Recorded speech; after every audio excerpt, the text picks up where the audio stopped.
अस्सलाम वालेकुम, welcome back to the cricket champion show. हाजिर है एक नए एपिसोड के साथ। सुबह सुबह क्या धमाकेदार क्रिकेट की अपडेट्स आई हैं। पाकिस्तानी टीम के कप्तान डिसाइड हो चुके हैं। इतने दिनों से एक मुहिम्मा बना हुआ था भाई, हर जगह एक ही बात, एक ही डिस्कशन। जितने क्रिकेट के पेजेस हैं, जितने क्रिकेट के एक्सपर्ट्स हैं, जितने एक्स क्रिकेटर्स हैं, जितने न्यूज चैनल है, जब भी उनका स्पोर्ट्स कॉर्नर आता था, एक ही बात, कौन होगा कप्तान। फाइनली पाकिस्तान क्रिकेट बोर्ड ने अपने ऑफिशियल पेज से कप्तान की अनाउंसमेंट कर दी है। कौन कप्तान है, क्या क्या अथॉरिटी मिली है, उस पर बात करेंगे। और भाई साहब, शाहीन शाह अफरीदी से रिलेटेड भी बड़ी अपडेट आ रही है। उसके बाद एक अपडेट आ रही है कि जो लोग कह रहे थे कि आमिर इमाद बाबर की लग नहीं रही, एक वीडियो ऐसी आई है सोशल मीडिया के ऊपर जिसने तमाम हेटर्स के मुंह बंद करके रख दिए हैं, उस पर बात करेंगे। उसके साथ साथ आईपीएल के अंदर एक धमाका हो चुका है। इंडिया को एक नया स्पीड स्टार मिल गया है। वो कौन है और उसने मैक्सिमम कितनी स्पीड से बॉल करवाई, उस पर बात करने वाले हैं। मैं सईद फैजान शाह आपके लिए लाता हूं क्रिकेट से रिलेटेड मजेदार किस्म का कंटेंट। आप दोस्तों से हमेशा छोटी सी रिक्वेस्ट होती है, चैनल को सब्सक्राइब कर दिया करें। भाई साहब, सबसे पहले आज के दिन की, आज सुबह सुबह कोई तकरीबन 20-25 मिनट पहले ये न्यूज आई है और हमने कहा कि जल्दी से इसके ऊपर वीडियो बना के आप दोस्तों को इसके बारे में इन्फॉर्म करते हैं। भाई साहब, द किंग बाबर आजम इराज इज बैक, यानी बाबर आजम बन चुके हैं पाकिस्तानी क्रिकेट टीम के कप्तान। यानी वाइट बॉल फॉर्मेट का कप्तान डिसाइड हो चुका है। वनडे के लिए, T20 के लिए one and only the king Babar Azam, उनको कैप्टनसी दे दी गई है।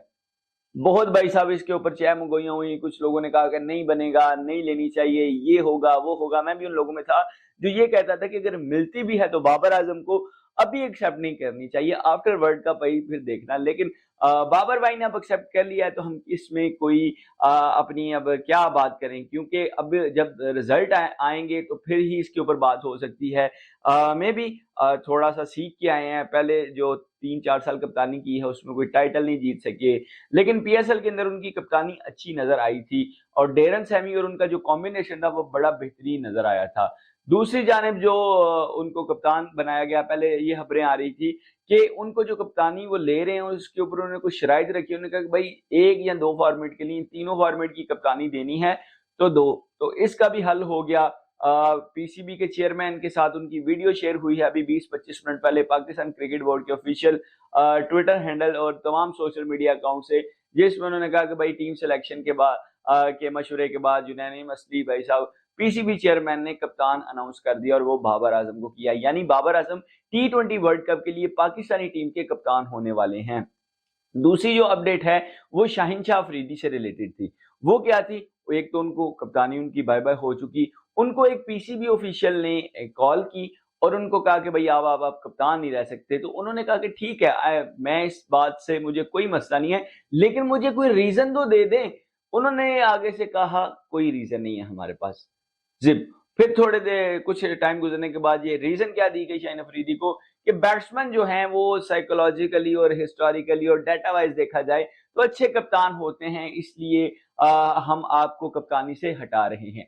अब मेरा सवाल ये है कि जब बाबर आजम को हटाया गया, शहीन को बनाया गया, या तो तब ये फैसला गलत था, या फिर अब जब दोबारा बाबर आजम को बना रहे हैं और शहीन को हटा रहे हैं ये फैसला गलत है।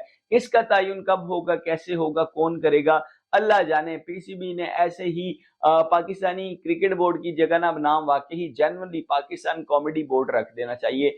इतनी कॉमेडी होती है, इतनी कॉमेडी होती है। कॉमेडियन भी कह रहे होते हैं कि भाई हमें कंटेंट नहीं मिलता, लेकिन पीसीबी वाले नए से नया कंटेंट, नई से नई कॉमेडी करी जा रहे हैं। ये तो हमें कंपटीशन दे रहे हैं। तो ये वाला सारा मुहिम्मा चल रहा है। तो शाहीन अफरीदी उसके बाद जो है अंदर ही अंदर इंसान को जब एक चीज मिली हो, एक पावर मिली हो और एकदम से उसको छीन ली जाए, तो भाई जितना मर्जी वो, मैं कहता हूँ ना, इंसान हो, उसके अंदर थोड़ा सा वो रहता है, यार ये क्यों हुआ मेरे साथ। वो ये जो क्वेश्चन मार्क है ना, ये क्यों उसके साथ रहता है।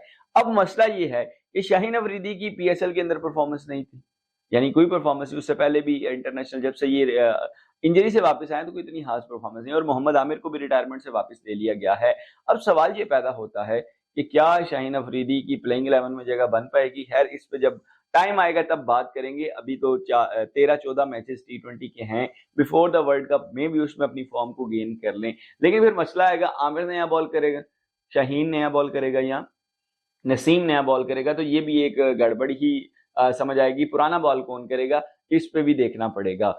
तो ये शाहीन अफरीदी से रिलेटेड अपडेट थी। अगली जो अपडेट आ रही है आईपीएल से रिलेटेड आ रही है। मयंक यादव नामी एक बंदा है, कल रात मैच था लखनऊ सुपर जायंट का पंजाब किंग्स के साथ, जिसमें लखनऊ ने अपनी पहली विन हासिल कर ली है। जो भाई साहब मयंक यादव का डेब्यू था, 21 साल नौजवान है, सिर्फ और सिर्फ 20 लाख रुपए में इसको खरीदा था लखनऊ सुपर जायंट ने। अब इसने कारनामा क्या किया भाई साहब, इसने तेज तरीन इंडिया की जानिब से किसी ने कोई बॉल करवा दिया। वो बॉल अब मैं आपको उसका पूरा बताता हूँ कि उसने सीक्वेंस वाइज जो बॉल्स करवाई उनकी स्पीड क्या थी।